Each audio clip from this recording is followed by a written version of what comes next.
In the NHL's salary cap era, championship teams are formed through drafting.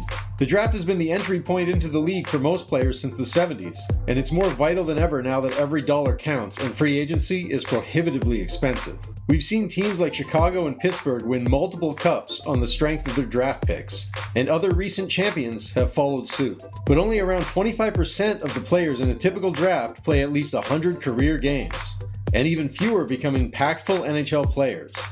In fact, most draft classes only contain a handful of players with franchise-altering potential, and some don't even have that. The draft is vital, but it is also a game of chance with odds that would make a casino owner blush. There was one draft, however, that defied this notion. A draft class where almost everyone added at least one important piece to their roster, where the lofty descriptions of all the draft-eligible prospects were largely accurate for a change.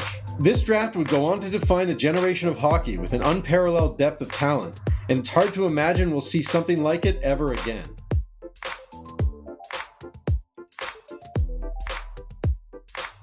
Anyone who's spent more than 10 minutes talking hockey with me knows my opinion on the 2003 NHL draft. I think it's the greatest draft class in NHL history, and that's not really a controversial opinion to hold at this point. If you've watched the NHL over the last 15 or so years, you've witnessed how 2003 draftees left their mark on the league. This graph shows the total number of games played and points of each draft class. Despite the fact that many 2003 players are still active, they already represent a statistical anomaly, head and shoulders above their peers. You might be tempted to think that's simply because more players from 03 made it to the NHL, but this isn't the case. 44% of 03 draftees made at least one NHL appearance, which puts it within the normal 40 to 50% range. If you raise the bar to 500 appearances, however, the strength of 2003 begins to show.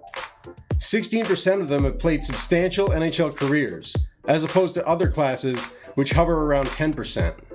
And these aren't just fourth-liners spending their career on the bench either. The average career of a player drafted in 2003 is 20 goals and 40 points higher than one from any comparable year, which means 2003 as a whole has generated hundreds more goals and thousands more points. So who is responsible for all these long careers filled with scoring? Let's take a look, starting with the truly remarkable first round. We begin with Marc-Andre Fleury, the last goaltender ever selected first overall. Then Eric Staal, who paid immediate dividends for Carolina. Concussions cut Nathan Horton's career short, but not before he helped Boston win a cup. Then we find names like Vanek, Suter, Phaneuf, Carter, Parise, Getzlaf, Burns, Kesler, Perry, and the list goes on. Guys like Zherdev, Kostitsyn, and Moulson could be considered busts by the high standards of this draft because they never reached 500 games played. But the true bust of this legendary round was Hugh Jessiman. Selected 12th overall by the Rangers after his amazing freshman season at Dartmouth, the 6'6" Jessiman never again lived up to that promise. He floated around the AHL for the better part of a decade before appearing in 2 games with Florida in 2011. He got in one fight. That was his statistical contribution. One fight. Only 8 players from the first round failed to reach 500 career games, and while the next round didn't produce the same quantity, it wasn't short on quality. Patrice Bergeron, Shea Weber, Loui Eriksson, Crawford, and David Backes were all second-round picks in 2003. Some gems were hidden in the later rounds too, like stalwart defenseman Marc Methot at the beginning of the 6th round, and former Sharks captain Joe Pavelski in the 7th. Dustin Byfuglien was selected with the 245th pick, and Jaroslav Halak was 271st. Names on a list might not be the best way to visualize just how incredible this draft was. So let's create a fictional roster. Starting at forward, our first line features Parise, Bergeron, and Carter. Our second line reunites Getzlaf and Perry, with Pavelski playing on the wing. Vanek, Staal, and Brown feature on the third line, while the fourth consists of Eriksson, Kesler, and Backes. And really, the order of these lines doesn't really matter. These all would have made great first lines at some point. The point is the team is stacked. Moving to the blue line, our first pair is a Nashville reunion.